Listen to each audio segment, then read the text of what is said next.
오늘 이 시간에 지금 윤석열 당선인의 반도체 정책과 증시 전망에 대해서 알아볼 텐데요. 현대차증권의 노근창 센터장님과 함께하도록 하겠습니다. 어서 오세요. 안녕하세요. 네, 앞서서 이 정책 공약들에 대해서 좀 들어봤는데 윤 당선인이 현재 반도체의 국제 경쟁이 너무 치열하다라고 밝히면서 국력인 반도체를 적극적으로 지원하겠다 이렇게 밝혔잖아요. 네.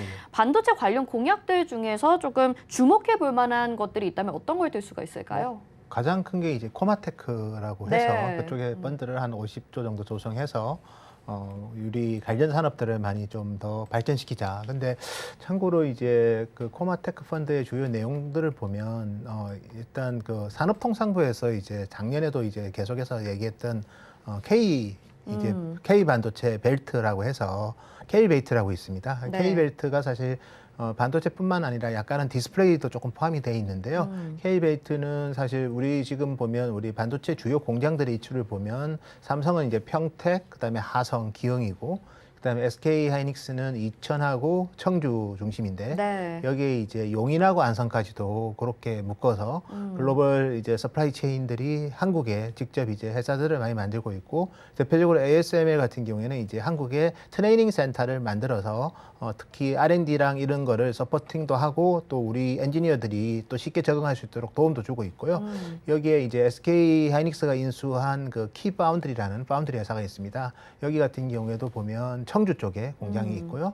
그리고 우리 그 부천에 보면 DB하이텍이 있습니다. 네. 그래서 사실은 이제 코리아 K가 이렇게 경기도하고 충청 남북도까지 있는 그런 그러네요. 벨트를 네. 만들고요. 판교 같은 경우에는 이제 R&D 엔지니어들을 보면 어디까지 내려갈 거야 하면 판교까지는 출퇴근하겠다. 네, 네, 그래서 맞아요. 판교를 그래서 팹리스의 이제 허브로 만들겠다는 그런 계획이라서 사실 대만 같은 경우에는 뭐 우리 TSMC 같은 훌륭한 회사도 있지만 미디어텍이라고 해서 UMC에서 이제 독립된 또 세계 1위의 또 팹리스 회사가 있습니다. 그래서 뭐 물론 AP하고 이런 쪽이 주력이지만 그래서 대만을 보면 파운드리랑 그다음에 팹리스랑 그다음에 패키징이랑 이런 생태계가 되게 좋은데 한국도 물론 많이 따라왔죠. 그렇지만 약간은 지금까지는 이제 메모리 반도체에 좀 편중된 측면이 있었고 이제는 특히 우리가 약했던 팹리스 그리고 더불어서 파운드리까지도 삼성이 잘해왔지만 그 이해 기업들 대표적으로 SK 하이닉스 시스템 IC 그리고 키파운드리 DB하이텍 또 이제는 좀 더 그런 지원이 많이 필요할 것 같고요. 그래서 그런 효과를 받을 것 같습니다. 네, 코마테크 펀드 말씀을 해주셨고 K벨트라고 하면서 지역적으로 개발이 이루어지는 내용들 말씀을 해주셨는데 지금 반도체 미래도시안 공약도 대한 공약도 앞서서 좀 이야기가 네. 나왔지 않습니까? 근데 여기에서 중요한 것이 이제 규제 완화적인 내용도 필요할 것 같고 투자를 하게 된다면 그 수준은 어느 정도가 될 것이고 규모는 또 어느 정도가 될 것인지 궁금한데 어떤 섹터와 기업들이 좀 긍정적인 측면을 많이 얻어갈 거라고 보실까요? 일단은 우리 대표 기업들이 좀 더 긍정적인 투자를 할 것 같고요. 네. 최근 들어서 보시면 공급망 이슈가 이제 각 국가별로 강화되다 보니까 그리고 또 자연재해도 또 여전히 많습니다. 일본은 지진이고 대만 같은 경우는 이제 가뭄 이슈가 좀 많았죠. 전력난도 많았고 그래서 이제 용인하고 안성이 제가 봤을 때는 좀 새로운 허브가 될 가능성이 크지 않을까. SK 하이닉스는 이제 용인 그리고 삼성은 안성 이런 두 지역에 신규 공장을 여기서 좀 집중적으로 투자를 한다면 글로벌 반도체 그런 장비 회사들, 소재 회사들도 그 지역에 아마도 신규 공장을 지을 가능성이 크고 또 그러면서 고용 창출 효과 그리고 항상 뭐 대만을 보더라도 TSMC의 주력인 타이난에 있는 사이언스 파크 그다음에 신추에 있는 사이언스 파크를 가보면 그 유관 기업들이 또 엄청나게 많이 있습니다. 그런 네. 클러스터를 많이 형성하고 있기 때문에 저희가 봤을 때는 경기도 남쪽 지역에 세계적인 그 어쨌든 반도체 벨트를 만든다면 네. 저는 많은 기회 요인들이 협력사들한테도 많지 않을까 그래 보고 있습니다. 네, 뭐 실제로 공장이 뭐 평택, 이천, 용인 이쪽에 많이 있다 보니까 또 그쪽으로도 지원이 많이 이루어질 것으로 보이고 자, 지금 코마테크 펀드 앞서서 말씀을 해주셨습니다. 민관이 협동으로 반도체 기금을 만든다라는 건데 예. 특히 여기에 이제 지원이 이루어지는 분야가 팹리스, 파운드리 분야를 집중 예. 육성할 계획이다 이렇게 발표를 했어요. 예. 유난히 이 분야의 집중 육성이 계획이 되고 있는 이유가 뭐라고 보실까요? 사실 메모리 반도체는 이제 더 이상 저희가 올라갈 데가 없습니다. 네. 삼성 하이닉스가 이미 시장 점유율이 높고 특히 뭐 SK 하이닉스 같은 경우는 이제 솔리다임이라고 해서 인텔로부터 낸드 사업을 또 인수를 했기 때문에 이제는 시장 점유율을 유지하는 것만으로도 제가 봤을 때는 충분히 자기 역할을 하는 것 같고요. 반면에 여전히 시장 규모는 이제 메모리 반도체보다 시스템 반도체, 우리가 보통 비메모리 반도체가 어쨌든 간에 한 2배 가까이 큽니다. 네. 그래서 이쪽이 여전히 성장 잠재력이 크고, 그리고 팹리스 같은 경우에는 우리나라 특히 중소기업들이 하기 좀 좋은 비즈니스죠. 오, 설계하고 네. 디자인하고 그럼 이제 어쨌든 되게 약한 부분이고, 근데 이런 부분들은 특히 요즘 들어서는 뭐 꼭 이런 코마테크 펀드 아니더라도 요즘은 엔젤 투자를 하거나 벤처 투자하려는 그런 쪽으로 자금 집행이 많이 되고 있어요. 네. 그래서 이제 좋은 자금이 들어가려면 좋은 기업이 나와야 되는데, 그런 차원에서 보면 우리가 또 새롭게 메모리 반도체 회사를 만들 수는 없는 거고, 또 파운드리 회사는 또 특히 우리나라가 앞으로 경쟁력이 중요한 10나노 이하 투자는 또 천문학적인 돈이 들기 때문에 네. 오히려 50조 가지고 부족합니다, 사실은. 오. 예, 그래서 보통 공장 하나 짓는데 뭐 10조 이상 들기 때문에, 그래서 기업 하나 만들기는 좀 쉽지는 않을 것 같고, 오히려 조금은 좀 알찬 기업들을 만드는 게 지금은 더 중요할 것 같고, 좀 강한 강소기업을 특히 파운드리보다도 패키징이랑 팹리스에서 저는 충분히 만들 수 있지 않을까, 네. 그렇게 보고 있습니다. 이거는 추가 질문이 될 수가 있을 것 같은데, 준비하면서 좀 궁금했던 점이 예. 국내 시장에서 유난히 좀 팹리스 기업들이 다소 약한 모습을 보이고 있는 특별한 이유가 있나요? 뭐 일단은 R&D 엔지니어 풀이 적고요. 왜냐하면 뭐 사실 ROE가 없었죠. 팹리스 비즈니스를 하면 일단 적자가 났기 때문에, 사실 또 일시적으로 흑자가 났다가 또 강력한 외국 기업들이 그 시장을 어떻게 보면 대품을 대체하는 경우가 많았습니다. 그러니까 엄청나게 매출이 나왔다 갑자기 매출이 반토막 나고 대규모 적자가 나서 뭐 파산하는 기업들도 많았고, 그러다 보니까 되게 하이 리스크 하이 리턴으로 팹리스 사업을 본 것 같아요. 그러니까 좋은 인력들이 좀 안전한 데로 가겠죠. 네. 삼성 반도체든 하이닉스에 갔지. 근데 그쪽이 또 뭐 사실 삼성 팹리스는 그래도 경쟁력이 있습니다. 네. SK는 뭐 아직까지는 메모리 반도체 중심이기 때문에, 그러다 보니까 이제 국내에서 좋은 인력들이 팹리스 회사를 만들 시도를 많이 못했죠. 있긴 있었지만 뭐 좋은 기업들이 많이 예고 기업들 때문에 도산하는 경우도 많았고, 또 적자가 계속 지속되다 보니까 뭐 하여튼 좋은 인력들이 많이 빠져나간 측면도 있고요. 그래서 네. 지금은 우리가 제일 중요한 거는 좋은 인력들을 잘 키우고 또 잘 지키고, 이게 중요할 것 같습니다. 네, 그렇네요. 자, 삼성전자가 지난해 4분기에도 TSMC 파운드리 사업을 지금 격차를 좁혔습니다. 그렇기 때문에 삼성전자에 대해서 뭐 기대감도 당연히 있는 상황이지만 약간 걱정스러운 부분도 있지 않을까 싶긴 하거든요. 업계에서 보는 시각은 어떤가요? 그래서 이제 파운드리 업황은 지금은 묻혀가는 것 같아요. 묻혀간다는 건 워낙 업황이 좋아가지고 작년에도 시장이 한 28% 성장했습니다. 네. 금액 기준으로. 그리고 올해도 저희가 봤을 때는 한 17% 이상 성장하고, 그러면 산업이 두 자릿수 중에서도 뭐 20% 가까이 성장을 하면 실적이 나쁜 회사들도 실적이 좋아질 수밖에 없어요. 네. 그래서 우리가 삼성전자가 지금 실적은 겉으로는 좋아 보이지만 이게 자기 실력 때문에 좋아진 건지 수요가 좋아서 좋아진 건지에 대해서는 좀 냉정히 볼 필요가 있지 않을까. 저는 수요가 좋아진 측면이 좀 더 현재는 많이 영향을 주는 것 같고요. 반면에 미래의 그런 핵심 기술, 그다음에 제일 투자가 많이 집중된 게 7나노 이하의 선단 공정입니다. 보통 우리가 EUV를 적용한 그런 CPU, GPU, AP 쪽에 투자가 대부분 있었고, 근데 이쪽 고객들은 삼성이 별로 확보를 못하고 있어요. 네. 대표적으로 인텔의 6나노 GPU는 TSMC, 그다음에 AMD는 아직까지 삼성이 못 갔지만 뭐 5나노, 6나노 제품도 다 100% TSMC. 그다음에 엔비디아의 8나노는 삼성이 하고 있지만 이제 2023년에 시작할 엔비디아의 5나노도 또 TSMC, 그리고 애플의 4나노도 또 TSMC. 그래서 사실은 이제 삼성이 미래 기술로서 뭐 게이트 올라운드 이런 거를 뭐 계속해서 기술의 혁신을 하지만, 어쨌든 5나노 이하의 거래선은 거의 대부분이 TSMC로 가고 있기 네. 때문에 눈에 보이는 성적표는 썩 좋다고 볼 수는 없을 것 같습니다. 그러네요. 예. 알겠습니다. 삼성전자와 TSMC 약간 비교해보는 시간이었고요. 지금 파운드리 시장이 지난해보다 20% 정도 국내에서 확대가 될 전망입니다. 그런데 예. 가장 지금 파운드리 업체, 중국에서 가장 큰 파운드리 업체가 SMIC잖아요. 예, 예. 미국에서 제재를 받기도 했었거든요. 예. 그렇게 본다면 국내 기업들의 반사 이익도 좀 기대해볼 수가 있을 것 같은데 이 부분 어떻게 보실까요? 제재를 들어갔고요. 그래서 뭐 14나노 이하는 뭐 만만치는 않은 것 같고요. 이제 나머지 그렇지만 SMIC도 뭐 1, 2월 달 매출액을 보면 뭐 대만발 디지타임즈 뉴스긴 하지만 한 60% 정도 늘었어요. 매출액이 전년 동기 대비. 근데 대만 기업들도 다 한 4, 50% 늘었더라고요. 그래서 업황이 좋기 때문에 네. 제재가 와도 지금 성적표에는 크게 눈에 보이지는 않고요. 다만 이제 28나노, 14나노 이런 거에 대해서 제재가 간다면 삼성이 또 그쪽은 또 경쟁력이 있기 때문에 그런 부분에서 좀 수혜 요인들이 좀 있을 것 같고요. 나머지 우리 DB 하이텍이랑 키파운드리는 8인치 팹입니다. 네. 그래서 수혜를 받을 수는 있겠지만 그 강도 면에서는 한번 점검이 그리고 8인치에 대해서는 크게 제재를 할 수가 없는 게요.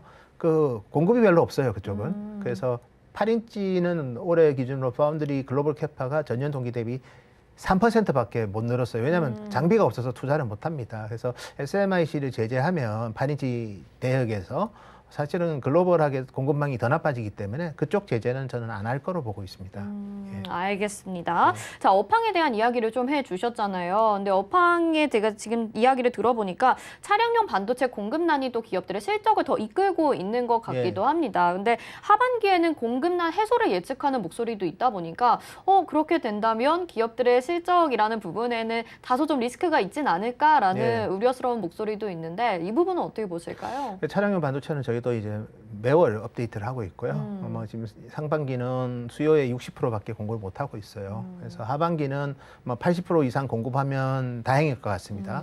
그러니까 상반기보다는 해소는 되지만 해소 강도에 대해서는 좀 더 시간이 필요할 것 같고요. 두 번째는 뭐 차량용 반도체 회사들도 보면 투자를 많이 하고 있고, 그다음에 그들이 예주를 주고 있는 TSMC에 또 투자도 많습니다. 그래서 그런 새로운 공장들이 이제 좀 하반기부터는 좀 더 생산량에 기여하는 게 좀 클 것 같아요. 대표적으로 독일의 자동차 반도체 회사인 뭐 인피니언, 보쉬 이런 회사들은 작년 9월에 이제 신규 12인치 팹이 가동이 됐고요. 그래서 올 9월이 되면 거의 1년 가까이 이제 양산을 했기 때문에 독일 반도체 회사들이 올 하반기에는 공급 어떻게 보면 타이트한 공급 해소에 일정 부분은 기여를 할 것 같고, 그 다음에 TSMC도 좀 기여를 할 것 같습니다. 그렇지만 마냥 저희가 안심할 수 없는 게 가수요가 되게 많이 붙어 있어요. 그러니까 작년 같은 경우에는 자동차 반도체가 없어서 차량을 못 만들다 보니까 완성차 회사들의 구매팀에서 자기들이 필요한 수량보다도 훨씬 많은 물량을 그렇죠. 주문을 하다 보니까 구하기에는 만만치는 않을 거고, 두 번째는 이제 우리가 간과해서는 안 되는 게 테슬라를 필두로 해서 중국의 BYD, 그다음에 리오토, 니오 이런 새로운 전기차 회사들이 작년에는 대략 한 220만 대 정도 완성차를 만들었고요. 그러니까 글로벌 수요의 2%밖에 안 되는데 올해는 최소한 600~700만 대 만듭니다. 그리고 이런 새로운 전기차 회사들은 반도체를 기존 내연기관차보다 훨씬 많이 씁니다. 그래서 사실은 그 회사들하고 또 기존 완성차 회사들이 비딩을 해야 되거든요. 그 말은 구하기도 여전히 타이트하겠지만 계속해서 차량용 반도체 가격이 오르면서 어쨌든 원가 부담은 좀 더 가중되지 않을까 그렇게 예상하고 있습니다. 네, 차량용 반도체에 대한 이야기 들어봤고 이번에는 디램 가격 이야기를 좀 해봐야 될 것 같습니다. 삼성전자와 SK 하이닉스의 주력 제품이 서버용 디램 가격 인상 전망을 두고서 의견이 좀 엇갈리고 있는 것 같아요. 일단 센터장님 리포트에서도 2분기 디램 가격 조기 반등성이 좀 낮을 가능성이 크다라고 말씀을 하셨거든요. 그렇게 보시는 이유도 궁금하고요. 3월에도 디램 가격을 지금 인하를 하고 있죠. 일부 기업들이. 그 배경이 뭐라고 봐야 될까요? 저희가 디램의 수요의 이제 출하량 기준으로 한 35%가 서버입니다. 서버는 되게 좋아요. 경기에 조금은 둔감합니다. B2B고 인프라고 또 미래에 또 어떻게 보면 성장을 위한 캐펙스라고 보통 클라우드 서비스 프로바이더들은 보고 있죠. 그래서 이쪽은 좀 괜찮은데 그래서 서버 디램은 조기에 반등할 가능성도 지금까지는 있었어요. 사실은 빠르면 6월 정도의 반등 가능성도 있었는데 지금은 이제 나머지 디램의 영역이 스마트폰이 한 39%, 모바일 디램이. 그리고 한 13%가 PC인데 지금은 되게 이쪽 시장이 안 좋아요. 대표적으로 중국 시장이 2월까지 누적으로 한 전년 동기 대비 10% 수요가 감소하고 있고요, 스마트폰이. 그다음에 전 세계 수요의 한 5.2% 정도 되는 동유럽은 뭐 저 아시겠지만 전쟁이 난 상황이고 또 러시아 같은 경우에는 뭐 애플이든 삼성이든 판매를 안 합니다. 네. 그래서 전반적으로 스마트폰 수요가 상당히 생각보다 빨리 감소하고 있다, 냉각되고 있고 노트북 같은 경우에도 어쨌든 간에 지금 뭐 대만 ODM 회사들의 최근 실적을 보면 뭐 2분기부터는 상당히 가시성이 떨어지는 것 같아요. 네. 그러면 소비자 디램 시장이 이축이 되면 아무리 B2B 서버 디램이 좋더라도 이쪽이 수요가 없으면 저거만 만들 거 아닙니까? 그러면 그쪽의 공급이 또 늘기 때문에 가격 반등을 조기하기는 조금 힘들지 않을까. 저희가 봤을 때는 저희가 기존 시나리오인 3분기 디램 가격 상승 의견을 뭐 현재까지는 바꿀 계획은 없습니다. 예. 알겠습니다. 잘 참고를 해보면 좋을 것 예. 같고요. 지금 전경련이 매출액 1,000대 기업을 대상으로 실시한 설문조사에 따르면 차기 정부가 중점적으로 지원해야 될 사업에서 반도체 그리고 AI, 미래 자동차들 이런 것들을 꼽아왔다고 예. 합니다. 그런데 앞에서 또 이 브리핑 해드린 거에서 이 말씀을 드린 것처럼 느림보 행정을 좀 지적하고 다른 경쟁국들보다는 투자가 좀 적다라는 의견들도 나오고 있거든요. 예. 외국에는 또 어떤 사례들이 있는지 궁금해요. 어떤 적극적인 투자 사례들이 있을까요? 뭐 미국은 이제 어쨌든 간에 칩스 포 아메리카라고 해서 미국에 2024년까지 새로운 공장을 지으면 뭐 세제 혜택을 뭐 40% 가까이 주고 네. 뭐 또 유럽 같은 경우에도 또 최근에 공격적으로 뭐 반도체 공장을 지으면 혜택을 주고 있고요. 대만은 늘 그래 왔고 네. 그렇기 때문에 뭐 일본도 최근에 보면 일본 정부에서 TSMC를 어쨌든 저기 구마모토 현에 신규로 공장을 유치하려고 합니다. 그래서 많은 국가별 배려 대비 한국은 사실 좀 그런 게 약하지 않나. 특히 외국 같은 경우에는 외국 반도체 회사를 거기에 짓게 하잖아요. 미국이랑 일본이랑 유럽에. 근데 우리나라는 이제 우리나라 기업들만 네. 투자하는데 투자 규모도 물론 많이 합니다. 삼성도 뭐 평택에 P3 투자 세 번째 어쨌든 공장을 짓고 뭐 또 SK도 용인에 또 새롭게 공장을 또 준비를 할 거고 그렇지만 다른 나라의 적극성보다는 좀 떨어지고 또 반대로 우리도 외국 기업 유치하면 안 되냐 네. 뭐 그렇게 올 수도 있겠죠. 근데 외국 기업 입장에서 한국이 법인세율도 높고 세제 혜택이 많은 것도 아니고 인건비가 싼 것도 아니고 사실은 뭐 유인이 그렇게 인센티브가 많은 건 아니죠. 이제 그런 걸 종합해 보면 다른 나라 대비 상대적으로 떨어지는 거는 부인할 수는 없을 것 같고 또 삼성도 이제 투자를 어쨌든 파운드리나 이런 쪽은 또 미국에 또 테일러시에 투자를 해야 되고 네. 그리고 SK는 어쨌든 간에 또 인텔의 SSD 인수 때문에 돈이 많이 들어갔잖아요. 네. 그래서 투자 여력이 좀 줄어든 측면도 좀 있는 것 같습니다. 네. 예. 사실 경쟁국들과 경쟁을 한다라고 공약을 내걸기는 했지만 다른 경쟁국들이 없다면 사실 국내 기업들도 좀 어려울 수밖에 없기 때문에 사실 협업 관계에 있다라고 봐야 되는 걸까요? 근데 사실은 이제 협업이 있는 경우도 있지만 경쟁이 되는 경우도 있죠. 메모리 반도체는 뭐 철저하게 경쟁입니다. 메모리 반도체는 만성적으로 공급강이라는 숙명을 갖고 있어요. 틈만 나면 공급강이 와요. 네. 그렇기 때문에 이쪽은 서로 눈치 보면서 투자를 하는 거고요. 근데 비메모리라고 부르는 시스템 반도체 같은 경우에는 특정 국가가 공급난을 겪으면 나머지 부품이 있어도 그 부품이 필요가 없습니다. 한 부품만 없어도 우리가 차도 못 만들고 스마트폰도 못 만들기 때문에 그런 차원에서 본다면 우리 시스템 반도체 같은 경우에는 서로 서플라이 체인이 연결고리가 엮여 있어요. 메모리 반도체는 그렇진 않아요. 그거는 네. 그냥 서로 어떻게 보면 강하게 서로 경쟁하는 구도라고 본다면 그래서 뭐 그런 산업의 성격을 좀 고려해서 저희가 봤을 때는 투자 유치를 하거나 또 그런 거 기업들이 해외에 투자할 때 좀 적극적으로 지원을 하거나 또 국내에 또 신규 공장을 지을 때 유틸리티가 또 제일 중요해요. 안정적인 전력 공급. 저는 전력 공급이 안 되면 반도체 공장이 멈춰버리면 엄청난 피해를 입거든요. 그렇죠. 여기에 요즘은 또 우리가 반도체 공장이 또 용수를 많이 씁니다. 물 공급도 좀 안정적으로 주고 그런 것들 혜택이 어떻게 보면 세제 혜택 이상으로 중요하지 않을까. 규제를 좀 없애주고 전력하고 용수에 대해서는 지자체에서 좀 더 우선순위를 둬서 그쪽에 좀 더 적극적인 리소스를 할당하는 그런 입체적 전략이 저는 필요하지 않을까 그래 보고 네. 있습니다. 네, 메모리 반도체와 비메모리 반도체 아예 분야도 다른 것 같고요. 전략들도 좀 달라질 것 같으니까요. 이 점 잘 참고해 보시길 바라겠습니다. 자, 그리고 지금 윤 당선인의 반도체 정책 공약과 함께 또 업황에 대해서 면밀히 살펴봤는데 종목이나 이제 업황, 이제 증권가의 분석에 대해서도 궁금하실 것 같아요. 최근에 뭐 지정학적 리스크까지 부각이 되면서 반도체 대장주들은 좀 지지부진한 모습이 나타나고 있는 상황입니다. 지금을 저점 매수의 기회로 삼아야 되는지 투자 전략에 대해서는 어떻게 보실까요? 사실은 현재 밸류에이션만 보면 뭐 지금 사도 전혀 문제가 안 된다고 봐요. 특히 삼성전자 기준으로 보면 본질 가치 대비 많이 주가가 과거 평균보다 낮은 수준까지 떨어졌고 SK 하이닉스도 그렇게 봐집니다. 밸류에이션 상은 저는 충분히 매력적이라고 봅니다. 다만 최근에 이제 소비자 제품인 스마트폰 PC 같은 경우에는 뭐 인플레이션이든 그다음에 또 중국과 동유럽 이런 쪽에서 이축되는 게 어느 정도 갈지, 그리고 이번에 또 이런 뭐 인플레이션이 높아지면 먹고 사는 게 힘들어지지 않습니까? 그렇죠. 근데 전자제품에 소비를 안 하겠죠. 네, 그런 부분들이 있기 때문에 밸류에이션 매력은 있지만 분할 매수로 접근하고 좀 중장기적으로 저점 매수하는 전략이 맞을 것 같고요.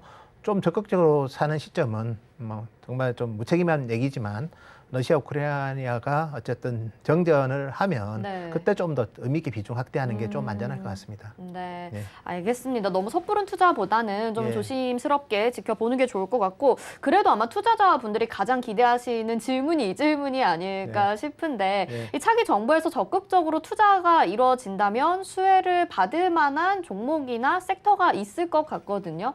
어떤 종목이나 섹터를 좀 꼽으시겠습니까? 저희가 봤을 때는 어차피 메모리 반도체야 뭐 정부에서 지원을 하든 안 하든 알아서 잘 가는 회사들이에요. 그래서 오히려 저희가 보더라도 뭐 반도체 소부장 쪽에서 기회 요인들이 있을 수 있고, 네. 또 자동차 반도체는 또 많이 또 우리 국내 완성차 회사들도 자동차 반도체가 없어서 많이 고생하고 있잖아요. 그래서 자동차 반도체, 전력 반도체 쪽으로 신사업을 꾸려나가는 회사들.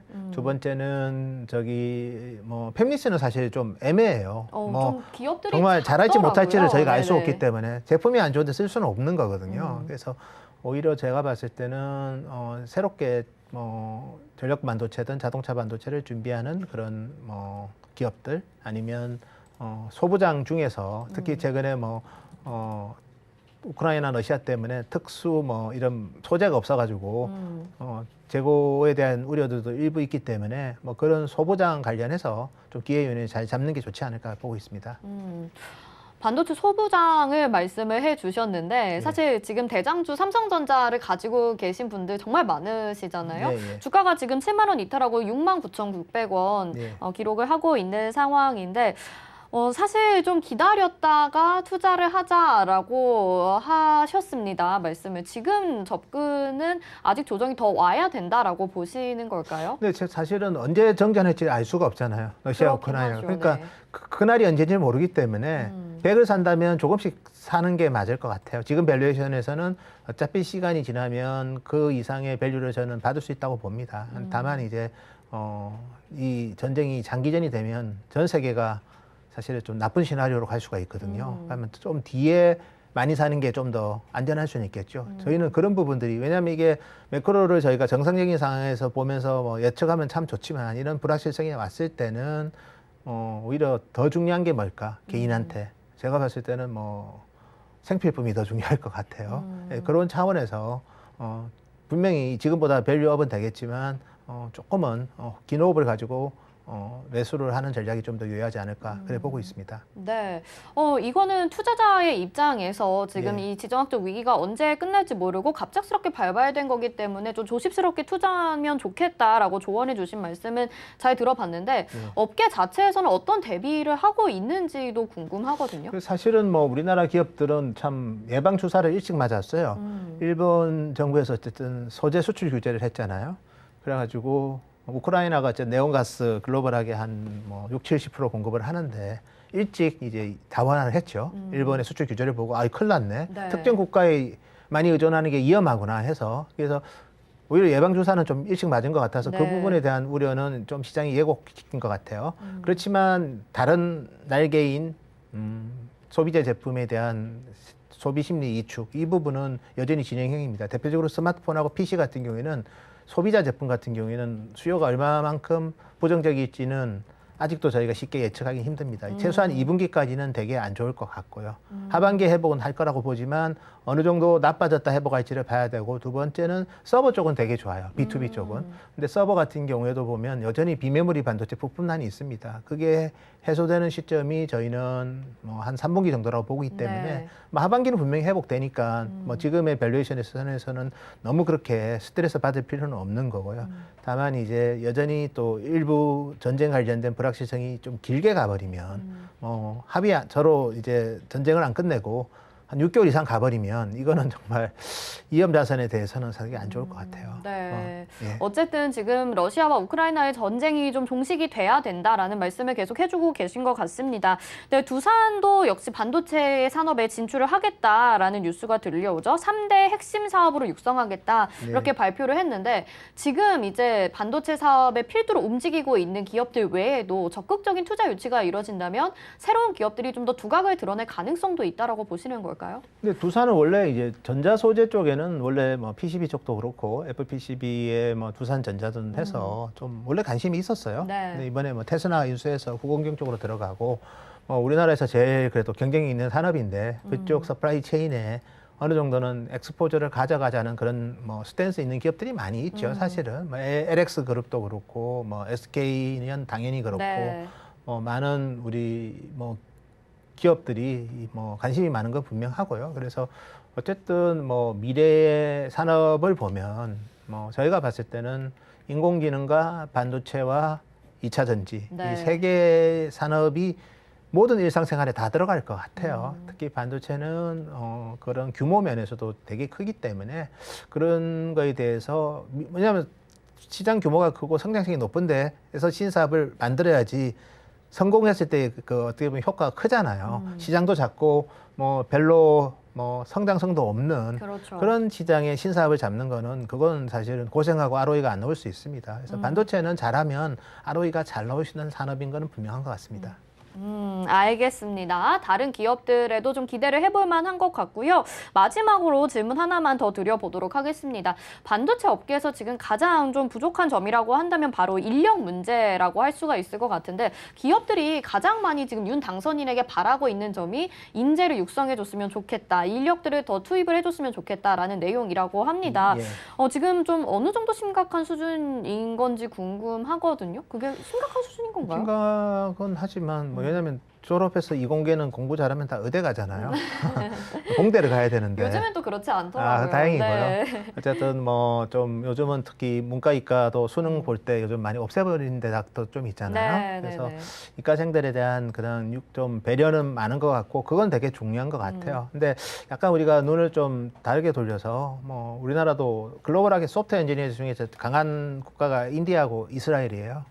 그러니까 실리콘밸리 가도 인도 사람들, 이스라엘 사람들 많고, 그래서 우리나라도 그런 핵심, 왜냐하면 잘하는 사람들 옆에 있어서 또 배울 수도 있는 거기 때문에 외국의 우수한 엔지니어들을 확보하기 위한 그런 인센티브들도 저는 꼭 우리나라 네. 인구가 유한돼 있기 때문에 네. 약간은 좀 좋은 인력들에 대해서는 조금 문호를 열어주면서 같이 이제 시너지를 내는 방향으로 가는 게 좀 더 세계 1등을 추구하고 있는 반도체 산업에서 네. 좀 더 열린 스탠스가 아닐까 그래 보고 있습니다.